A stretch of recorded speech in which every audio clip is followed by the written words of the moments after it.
Hello दोस्तों, स्वागत है आप सभी का आपको अपने यूट्यूब चैनल बेजरपुर में। दोस्तों, आज की इस वीडियो में हम बात करेंगे कि नंबर सिस्टम में बहुत ही महत्वपूर्ण आज का टॉपिक है, जैसा कि बेसिक टॉपिक है। जैसे दिया है प्राकृतिक संख्याएं। पहला अपना टॉपिक है प्राकृतिक संख्याएं, जिसे इंग्लिश बोलते हैं नेचुरल नंबर्स। इसका पहले हम लोग डिफिनीशन देखते हैं। जैसे कि प्राकृतिक संख्याओं को हम लोग बोलते हैं गिनती की सभी संख्याएं प्राकृतिक संख्याएं कहलाती हैं। गिनती की सभी संख्याएं मतलब कि गिनती में जैसे आती है 1, 2, 3, 4, 5 ऐसे ऐसे करके अनंत तक का अनंत, जिसे बोलते हैं इन्फिनिट। ये है आपका प्राकृतिक संख्याएं।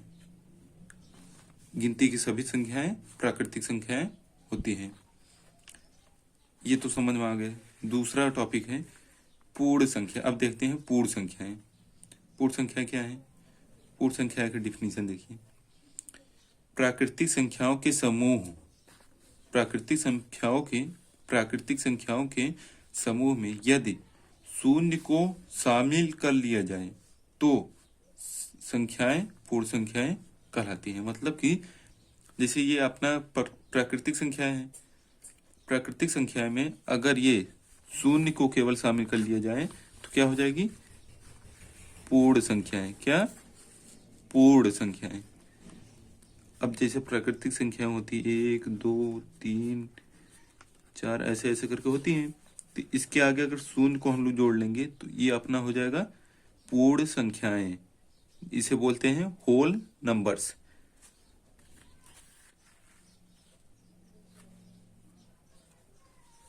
अपना यहाँ पे तीसरा टॉपिक है सम संख्या। इंग्लिश बोलते हैं इवन नंबर्स। इसका डिफिनीशन है जो संख्या 2 से विभाजित हो सम संख्याएं कहलाती हैं। 2 से विभाजित है मतलब कि जो संख्या 2 से कट जाएगी वे संख्या पूरा क्या कहलाएगी? सम संख्या। जैसा कि दिया है 2, 4, 6, 8, 10, 12 ये सब क्या है? सम संख्या है। जो 2 से कट जाए, जिस संख्या में भाग देने पर 2 से भाग देने पर वो पूरा पूरा कट जाए, वो क्या है? अपना सम संख्या। ठीक। अब अपना टॉपिक है विषम संख्याएं। विषम संख्याएं जिसे हम लोग इंग्लिश बोलते हैं इंग्लिश में ओड नंबर्स। इसका डिफिनीशन है जो संख्या 2 से विभाजित ना हो विषम संख्याएं कहलाती हैं। 2 से विभाजित ना हो। जैसा कि विषम संख्या क्या है? 1 हो गया, 3 हो गया, और क्या है? 5 हो गया, 7 हो गया, 9 हो गया। ये सब मतलब कि क्या है? विषम संख्या है। जो 2 से ना कटे, पूरा पूरा ना कटे, वो क्या है? विषम संख्या। ठीक। और सम संख्या क्या है? जिसमें 2 से भाग देने पे वो पूरा पूरा कट जाए, वो क्या है? सम संख्या। विषम संख्या 2 से ना कटे। अब अगला टॉपिक है पूर्णांक संख्याएं। इसे इंग्लिश में क्या बोलते हैं? Integers numbers. इसका डिफिनीशन क्या है? समस्त ऋणात्मक एवं पूर्ण संख्याएं क्या है? पूर्णांक संख्याएं होती हैं। ऋणात्मक एवं पूर्ण संख्याएं। पूर्ण संख्या क्या होती है पहले देखिए। ऋणात्मक बोला है ना, -1 हो गया ऋणात्मक, -2 हो गया, -3 ऐसे ऐसे करके इन्फिनिटिव तक, माइनस इन्फिनिटिव तक। और पूर्ण संख्या क्या है? क्या? 0, 1, 2, 3, 4 ये सब क्या है? पूर्ण संख्या। डिफिनीशन क्या बोला है? समस्त ऋणात्मक एवं पूर्ण संख्याएं पूर्णांक संख्याएं होती हैं। हो गया ये आपका पूर्ण संख्या हो गया। ये क्या है? पूरा मिला के पूर्णांक संख्याएं हैं। क्या? पूर्णांक संख्याएं। ठीक। अब अगला टॉपिक क्या है? परिमेय संख्याएं। इसे इंग्लिश में क्या बोलते हैं? Rational numbers. रेशनल नंबर क्या है? इसका डिफिनीशन देख लीजिए। ऐसी संख्याएं जिन्हें P/Q के रूप में लिखा जा सकता है, जहां P और q पूर्णांक है तथा q बराबर नॉट जीरो, मतलब q बराबर जीरो नहीं होना चाहिए। ठीक, जैसे मान लो पहला एग्जांपल अपना है यहाँ पे एक, एक क्या है? परमेय संख्या है, क्योंकि एक को हम लोग 1/1 लिख सकते हैं, p/q के रूप में लिखा जा सकता है ना। तो ये 1/1 मतलब कि एक क्या है? परमेय संख्या। दो हो गया, संख्या हो गए जैसे 3, ये सब ये क्या है? परमेय संख्या। और 4/7 ये क्या है? परमेय संख्या। -3/2 -2 ये सब क्या है? परमेय संख्या। शून्य हो गया, शून्य भी परमेय संख्या है, क्योंकि इसको हम 0/1 लिखेंगे तो ये 0 ही होगा, परमेय संख्या है। और 3.22 ये क्या है? परमेय संख्या है, क्योंकि ये 3.22 है ना, तो इसको पॉइंट अगर हटाएंगे, काटेंगे तो नीचे 2 जीरो बढ़ जाएगा। ये भी p/q के रूप में लिखा जा चुका है, इसलिए क्या है? परमेय संख्या। क्या है कि ये पाई कई एग्जाम में पूछा जाता है कि पाई क्या है? परमेय संख्या है या नहीं? ये परमेय संख्या नहीं है। हाँ, इसका मान अगर दिया होगा 22/7 होता है, अगर ये दिया होगा तो ये क्या है? परमेय संख्या है। या फिर एक होता है 3 पॉइंट करके होता है, अगर वो दिया रहेगा तो वो क्या है? परमेय संख्या है वो भी, लेकिन पाई परमेय संख्या नहीं। ठीक, अब आता है अपना टॉपिक, हाँ, अपरमेय संख्या। अपरमेय संख्याएं, इसे इंग्लिश बोलते हैं इरेशनल नंबर। इसका डिफिनीशन क्या है? ऐसी संख्याएं जिन्हें p/q के रूप में नहीं लिखा जा सकता। परमेय वाले में क्या होता था? p/q के रूप में लिखा जा सकता था, अपरमेय वाले में p/q के रूप में नहीं लिखा जा सकता। और लेकिन इसमें भी एक शर्त है, q बराबर 0 नहीं होना चाहिए, मतलब कि q बराबर नॉट 0। हाँ, इसका उदाहरण हम लोग देखते हैं। अपरमेय संख्या किसे बोलेंगे? जैसे हो गया √2, ये हो गया √3, √5। जैसे एग्जांपल है √2। √2 क्या है? अपरमेय संख्या। √3 अपरमेय संख्या। क्यों अपरमेय संख्या है? क्योंकि इसका पूर्ण वर्गमूल नहीं निकलेगा। जिस संख्या का पूर्ण वर्गमूल नहीं निकलेगा वो क्या है? अपरमेय संख्या है। लेकिन जिसका पूर्ण वर्ग अगर निकल जाएगा, जैसे 4 है ना, 4 का पूर्ण वर्ग क्या होता है? 2। तो 2 हम लोग पढ़े थे परमेय संख्या होती है, तो ये परमेय संख्या है। जिसका वर्गमूल नहीं निकलेगा वो क्या है? अपरमेय संख्या। जैसे हाँ, यहाँ पे इंपॉर्टेंट है, यहाँ जान लीजिए, ये पाई क्या है? अपरमेय संख्या, अपरमेय। ठीक, अब नेक्स्ट टॉपिक अपना क्या है? वास्तविक संख्याएं। इंग्लिश में क्या बोलते हैं? Real numbers. इसका डिफिनीशन क्या है? परमेय व अपरमेय संख्याएं मिलकर वास्तविक संख्याएं कहलाती हैं। परमेय व अपरमेय संख्याएं, जैसे परमेय में है 0, 2, 4, 13/3, -25। अपरमेय क्या है?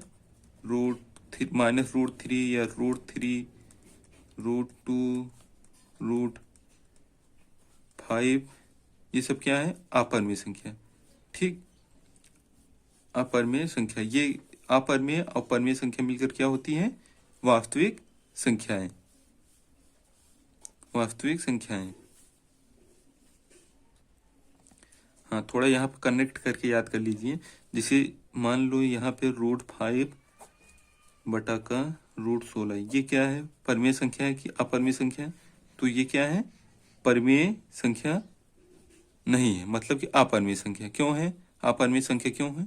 क्योंकि ये हो जाएगा √5 बटा, इसका तो निकल जाएगा पूर्ण वर्ग, लेकिन इसका √5 का नहीं निकलेगा। तो मतलब ये अगर ऊपर वाले का ना निकले या फिर नीचे वाले का ना निकले तो क्या है? अपरमेय संख्या। अगर दोनों का वर्गमूल पूरा निकल जाए, दोनों का अगर वर्गमूल पूरा निकल जाए तो क्या है? परमेय संख्या। ठीक, अब नेक्स्ट टॉपिक है अपना अभाज्य संख्या या रूढ़ संख्या। इसे क्या बोलते हैं? अभाज्य संख्या या रूढ़ संख्या। इंग्लिश बोलते हैं प्राइम नंबर। इसका डिफिनीशन है, एक से बड़े वह संख्या जो स्वयं एवं एक के अलावा किसी अन्य संख्या से विभाजित ना हो, क्या है, अभाज्य संख्या कहलाती है। मतलब कि वो संख्या जो एक से कटे और सिर्फ वो खुद से कटे, वो क्या है, अभाज्य संख्या। 2 है, क्या है, 2, 3, 5, 7। 2 क्यों है, 2 समभी संख्या है ना, 2 केवल 2 से कटेगा और 1 से कटेगा, इसलिए ये है अभाज्य संख्या। यहां से एक चीज याद रखना कि सबसे छोटी अभाज्य संख्या क्या होती है, 2, 1 नहीं होती, क्या होती है, 2। सबसे छोटी अभाज्य संख्या है और सबसे छोटी सम अभाज्य संख्या क्या होती है, 2। ठीक, ये सब तो समझ में आ गया होगा। जैसे यहाँ 2 है, 3 है, 5 है, 7 है, ये सब खुद से कटेगी या फिर 1 से कटेगी, ये क्या है, अभाज्य संख्या या ऋण संख्या है। ठीक,